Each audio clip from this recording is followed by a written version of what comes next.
নিজের বলার মতো তেমন কিছুই নাই। একজন প্রবাসী আমি, যোদ্ধা। এই যুদ্ধ যে কবে শেষ হইব সেটা বলার মতন ভাষা আমার কাছে নাই। কেন নাই জানেন? আজকে এইটা কমপ্লিট করি, কালকে আরেকটা আসে, কালকে আরেকটা করি, পরশু আরেকটা আসে।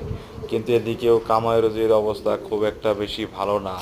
আমি যেখানে থাকি সৌদি আরব ব্যবসায়ী মানুষ, কিন্তু ব্যবসা করতে কি হইলে কি হইব, খরচপাতি দিয়া ব্যবসা কইরা আর কোলায় উঠতে পারি না।